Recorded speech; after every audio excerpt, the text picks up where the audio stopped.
Question 45 की तरफ बढ़ते हैं जी। 45 में in the dihedral group d n r जो है आर उसको क्या नाम दिया गया r 360 by n 360 by n angle से, यानी एफ कोई फिक्स रिफ्लेक्शन है, एफ कोई रिफ्लेक्शन है। Right each of the following products, ये जो कुछ प्रोडक्ट्स हमें दिए गए हैं हमने इनको लिखना है किस फॉर्म में, आर की पावर आई की फॉर्म में या आर की पावर आई एफ की फॉर्म में, वेयर आई जो है वो जीरो, आई जो है वो आपका greater than equal to zero and less than n है।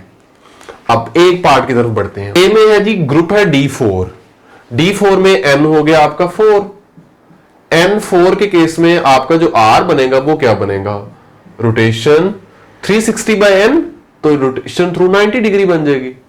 चलिए जी अब A में आप वैल्यूज पुट करें जी, F R की पावर -2 यानी R स्केयर का इनवर्स या R इनवर्स का स्केयर। आर क्या है जी R90, R90 के इनवर्स का स्केयर मैं लिख लेता हूं, R90 के इनवर्स का स्केयर। उसके बाद आपके पास है F, उसके बाद है R की पावर 5 यानी R90 की पावर 5, R90 की पावर 5। अब F R90 का इनवर्स जो है वो R270 होता है, इसका स्केयर आ गया, साथ में F आ गया, और R90 की पावर 5, R90 की पावर 4 आइडेंटिटी हो जाती है, बाकी यानी एक R90 रह जाएगा यहां पे। उसके बाद ये F R270 का स्केयर 270 फिर 270 आपके पास बन गए जी 540, उसमें से 360 पे आइडेंटिटी आ जाएगी, बाकी कितने रह गए R180 आ, तो यहां पे आपके पास क्या आ गया R180। उसके बाद F फिर R90। अब हम इनको चेंज कर लेते हैं थोड़ा सा। अब मैं इसको ऐसे कर सकता हूं, F को इधर ले जाता हूं, इसको शुरू में लेके आऊंगा तो ये ऐसे ही रहेगा।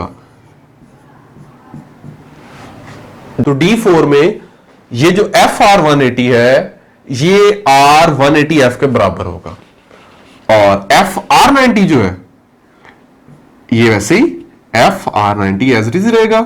यहां आपका F स्क्वायर बन गया, वो आइडेंटिटी होगी, तो ये बन गया R180 और R90, यानी आपकी रोटेशन बन गई जी R270। और आपने तो इसको लिखना है R की पावर I की फॉर्म में या R की पावर I F की फॉर्म में। R क्या है, R90 है हमारा, तो मैं इसको लिख सकता हूं R90 का क्यूब, यानी R90 क्या है R, तो ये क्या बन गया R का क्यूब। बी पार्ट देखिए जी, D5 है, N आपका 5 आ गया, R क्या बना, R का मतलब था R 360 बाय N, तो 360 को 5 से डिवाइड करेंगे तो क्या आ जाएगा जी, ये आ जाएगा R72। अब ये वाला एलिमेंट लिखें जी R-3 यानी R72 का इनवर्स और उसका क्यूब, R72 के इनवर्स का क्यूब। उसके बाद F फिर R4 यानी R72 रेज़ टू पावर 4 फिर F फिर R72 के इनवर्स का स्केयर। R72 का इनवर्स क्या होगा जी, तो ये आ गया आपके पास R288 इसका क्यूब F। अब ये निकाला कैसे है, यहां पे देखिए आप 288 में 72 ऐड करेंगे तो टोटल 360 पूरा हो जाएगा। R72 की पावर 4 ये भी R288 आ जाएगा, और यहां F यहां R72 का इनवर्स है, R72 का इनवर्स क्या है जी R288 और फिर उसका स्केयर।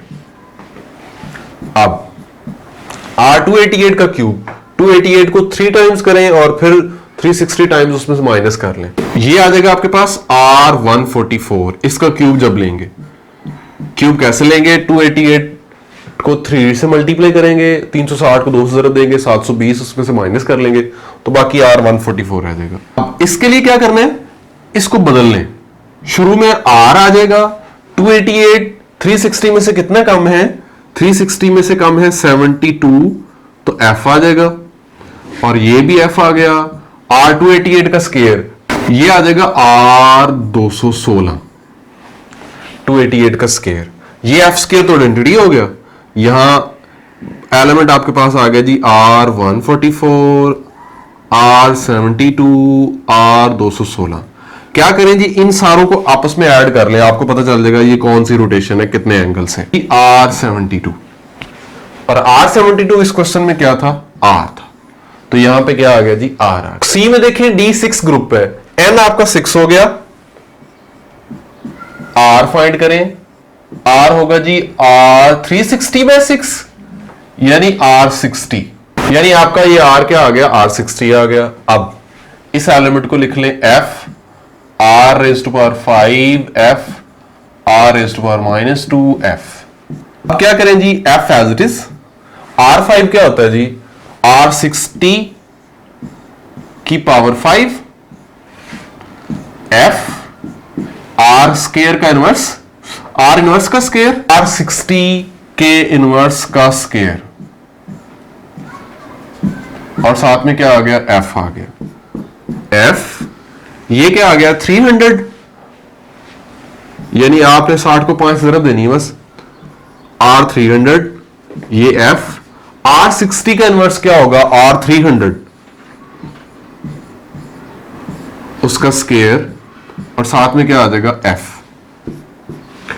अब इनको चेंज कर लें आप, F R300, तो 360 में से कितने कम है, 60, तो ये आ जाएगा R60F, ये F भी आ जाएगा साथ में। उसके बाद यहां पे 300 का स्केयर है, 300 को 2 से मल्टीप्लाई करें, आपके पास बन जाएंगे 600, उसमें से 360 माइनस कर, ये आपके पास आ जाएगी R240, और साथ में क्या आ जाएगा, F।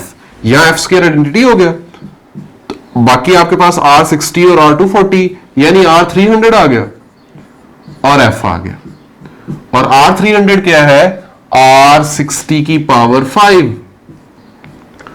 इन F, और R60 क्या चीज है, R है, तो R की पावर 5F, ये आपका रिक्वायर्ड। क्वेश्चन नंबर 46 देखिए जी, prove that set of all 3x3 matrices.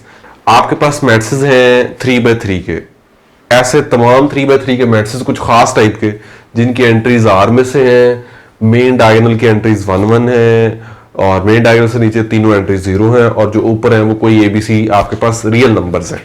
तो इस टाइप के जितने भी मैट्रिसेस हैं उन सब की जो कलेक्शन है वो कह रहा है जी साबित करें कि वो कलेक्शन एक ग्रुप है under the multiplication defined as. यहां पे मल्टीप्लिकेशन डिफाइन की गई है और ये एक्चुअली वही मल्टीप्लिकेशन है, यानी आपने दो मैट्रिसेस लिए इस सेट में से, एक ये और एक ये, दूसरे में आपने एलिमेंट्स ले लिए A डैश B डैश और C डैश। ABC भी रियल नंबर्स हैं, A डैश B डैश और C डैश भी क्या है, रियल नंबर्स हैं। अगर आप इनको मल्टीप्लाई करते हैं दो मैट्रिसेस को, जैसे हम मैट्रिसेस को मल्टीप्लाई करते हैं तो क्या होगा जी, 1 इंटू 1, फिर A इंटू 0, फिर B इंटू 0, यानी पहली एंट्री तो 1 ही आएगी, 1 है। उसके बाद हम आगे वाली एंट्री जरा देखते हैं, 1 into A dash plus A plus A dash, और आखिरी वाले देखें B dash B C dash और B, यानी वही मल्टीप्लिकेशन है जो आपकी कॉमन वाली मल्टीप्लिकेशन है मैट्रिसेस की, जैसे आप मैट्रिसेस को मल्टीप्लाई करते हैं। तो इस मैट्रिसेस के तहत आपने साबित करना है कि ये जो सेट है ये ग्रुप है। तो चलिए जी स्टार्ट करते हैं। सबसे पहले क्या करेंगे, हम क्लोजर लॉ देखेंगे। पहले हमने देखना है जी क्लोजर लॉ। तो क्लोजर लॉ डेफिनेशन से क्लियर है। क्लोजर लॉ आपको कैसे पता चलेगा जी, होल्ड कर रहा है। आपने दो मैट्रिसेस लिए, ये जो उसने बताए हुए हैं जी, ये मैट्रिसेस लिए आपने, इन मैट्रिसेस को मल्टीप्लाई करके आपने जो मैट्रिसेस बनाया है, देखना ये क्या वो हमारे सेट में मौजूद है या नहीं है, यानी क्या वो मैट्रिक्स इस जैसा है। इस जैसा होने का क्या मतलब है कि 3x3 का मैट्रिक्स हो। दो 3x3 के मैट्रिक्स ले लिए आपने, उनको मल्टीप्लाई करने से जो रिजल्टिंग मैट्रिक्स मिलेगा वो भी 3x3 का ही मिलेगा। और उसके बाद हमने क्या देखना है जी, मेन डायगोनल में 1 1 हो। मेन डायगोनल में देख लें जी 1 1 आ रहा है। उसके बाद मेन डायगोनल से नीचे जो तीनों एंट्रीज है वो 0 हो। तीनों एंट्रीज क्या आ रही हैं जी, रिजल्टिंग मैट्रिक्स में 0 आ रही हैं। और क्या देखना है जी, ये जो तीन ऊपर वाली एंट्रीज है मेन डायगोनल से, ये क्या हो, ABC कोई भी रियल नंबर्स हो। तो यहां देखिए यहां क्या आ रहे हैं, A प्लस A डैश, ये वाली एंट्री और ये वाली एंट्री, क्या ये रियल नंबर्स नहीं है? इसमें है क्या, A और A डैश। A क्या चीज है, रियल नंबर। A डैश क्या है, रियल नंबर। दो रियल नंबर्स का सम क्या है, एक रियल नंबर। यहां पे देख लें B डैश एक रियल नंबर है, B डैश इस मैट्रिक्स की एंट्री है, और इस मैट्रिक्स में हमने एंट्रीज जो ली हैं वो रियल नंबर्स लिए हैं। A भी रियल नंबर है, C डैश भी रियल नंबर है, प्लस B भी रियल नंबर है। तो यहां पे कुछ रियल नंबर्स के प्रोडक्ट्स और सम्स हैं, तो रियल नंबर्स के प्रोडक्ट्स लें और उनका ऐड करें तब भी क्या मिलता है, एक रियल नंबर ही मिलता है। और सी डैश प्लस सी, चूंकि सी और सी डैश भी रियल नंबर है, दोनों का सम भी क्या होगा, वो भी रियल नंबर होगा। यानी सारी की सारी कंडीशंस जो इस सेट में मौजूद मैट्रिसेस के लिए होती हैं वही पूरी हो रही हैं। तो आपका क्लोजर लॉ होल्ड कर रहा है बाय डेफिनेशन।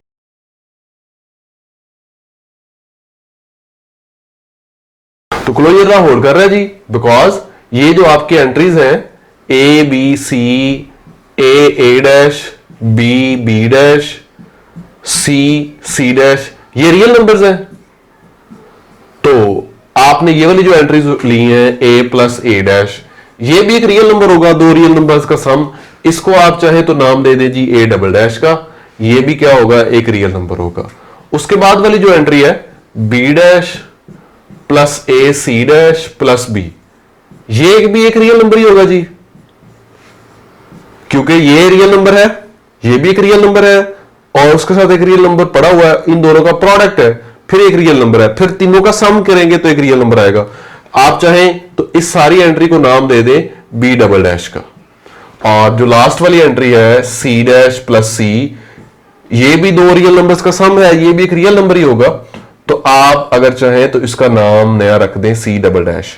तो A double dash, B double dash, C double dash, ये तीन एंट्रीज आ गई और तीनों रियल नंबर्स हैं, तो उस जैसी ही एंट्रीज आ रही हैं।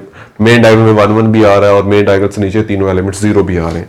तो क्लोजर लॉ तो आपका होल्ड कर रहा है। एसोसिएटिव लॉ रियल मैट्रिसेस के लिए होल्ड करता है अंडर मल्टीप्लिकेशन, यानी ऐसे मैट्रिसेस जिनकी एंट्रीज आर में से हों और आप उनको मल्टीप्लाई कर रहे हैं तो एसोसिएटिव लॉ होल्ड करता है।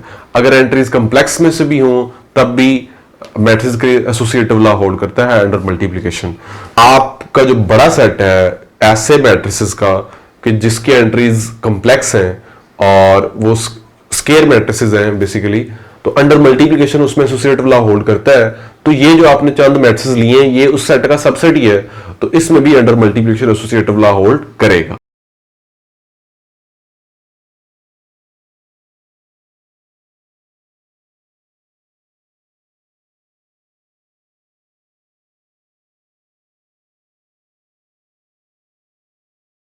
अब हमने आइडेंटिटी एलिमेंट देखना है, तो 3x3 का आइडेंटिटी एलिमेंट लिख लें। क्या वो हमारे इस सेट में मौजूद है?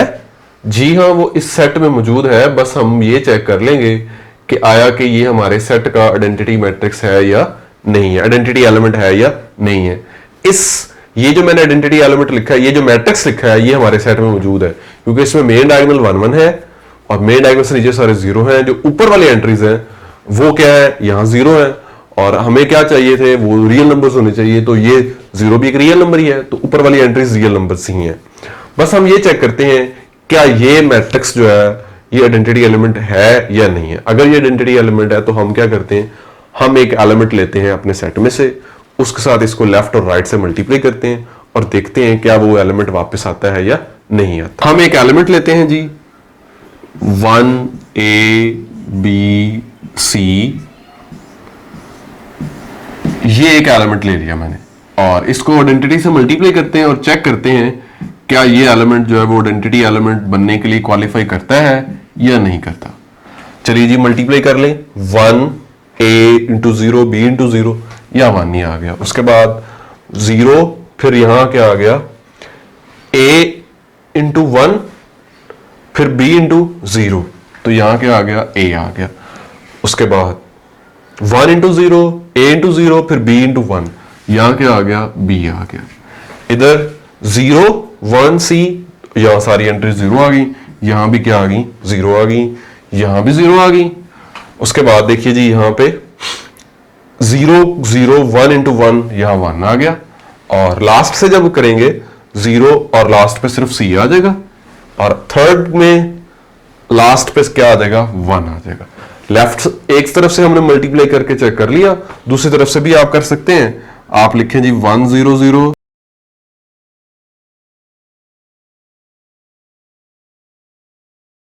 अब आप इन दो मैट्रिक्स को मल्टीप्लाई कर लें और आप मल्टीप्लाई करके देख सकते हैं जी ये मैट्रिक्स क्या आएगा, ये सेम मैट्रिक्स दोबारा से आपके पास आ जाएगा। ये वाला जो मैट्रिक्स लिया है आपने वो इस सेट में मौजूद है और ये आइडेंटिटी एलिमेंट बन गया। अब हमने क्या करना है, ग्रुप के एक्सियम्स में चौथा एक्सियम होता है जी इनवर्सेस का, अब इनवर्स ढूंढना है हमने मैट्रिक्स के लिए जी। अब हम इनवर्स एलिमेंट की बात करते हैं, हम इनवर्स एलिमेंट निकालते हैं। तो मैट्रिक्स के अंदर हम जानते हैं जनरली कि इनवर्सेस, मल्टीप्लाइड इनवर्सेस हम कैसे निकालते हैं। हम क्या करते हैं जी, किसी मैट्रिक्स ए का इनवर्स अगर वो नॉन सिंगुलर है तो कैसे निकालते हैं, उसका एडजॉइंट लेके उसके डिटरमिनेंट से डिवाइड कर देते हैं। अब हम क्या करेंगे, हम उस तरीके से नहीं निकालेंगे एडजॉइंट वाले मेथड से, क्योंकि वो थोड़ा लेंथी हो जाएगा। हम ये करेंगे, हम रो ऑपरेशंस की मदद से इसका इनवर्स निकालेंगे और फिर वो इनवर्स जो मैट्रिक्स हमें मिल जाएगा, फिर हम ये चेक कर लेंगे कि आया वो हमारे इस सेट में मौजूद है या नहीं है। अब हम क्या करते हैं, रो ऑपरेशंस की मदद से इस सेट में मौजूद जो मैट्रिक्स हैं, कोई एक मैट्रिक्स जनरल लेके उसका इनवर्स ढूंढते हैं। तो हम क्या करते होते हैं जी, आप सब जानते हैं कि सबसे पहले हम वो मैट्रिक्स लिखेंगे जिसका हमने इनवर्स निकालना है। उसके बाद हम आइडेंटिटी मैट्रिक्स लिखेंगे इस सिस्टम का, वो क्या है जी, 1 0 0 0 1 0 0 0 1। ये बन गया हमारे पास ऑगमेंटेड मैट्रिक्स। अब हम ये करेंगे, हम इस पे रो और कॉलम ऑपरेशंस लगाएंगे और जो ये वाला पोर्शन है जिसमें हमारे पास मैट्रिक्स लिखा हुआ जिसका इनवर्स निकालना है, इसको हम कन्वर्ट करेंगे आइडेंटिटी मैट्रिक्स में। और ये जो आइडेंटिटी मैट्रिक्स वाला पोर्शन है, ये हमारा रो ऑपरेशन और कॉलम ऑपरेशन की वजह से जिस मैट्रिक्स में बदल जाएगा, वो मैट्रिक्स हमारे इस ओरिजिनल मैट्रिक्स का क्या होगा, इनवर्स एलिमेंट होगा। तो आइए अब हम इस पार्ट के ऊपर क्या लगाते हैं जी, रो ऑपरेशंस लगाते हैं। अब हमने क्या करना है जी, सबसे पहले हम क्या करेंगे, हम इस एलिमेंट ए को 0 बनाएंगे। तो ए 0 कब बन सकता है जी, ए 0 कब बन सकता है, अगर मैं इस 1 को यानी इस सेकंड रो को ए से मल्टीप्लाई करूं और फिर इन दोनों रोज को क्या कर दूं, माइनस कर दूं, और तो ये फिर मेरी एंट्री क्या बन जाएगी, 0 बन जाएगी। सो मैंने सेकंड और थर्ड रो को तो चेंज नहीं करना, तो वो मैं एज इट इज लिख लेता हूं और जो फर्स्ट हमने चेंज करनी है उसको बाद में लिख लें।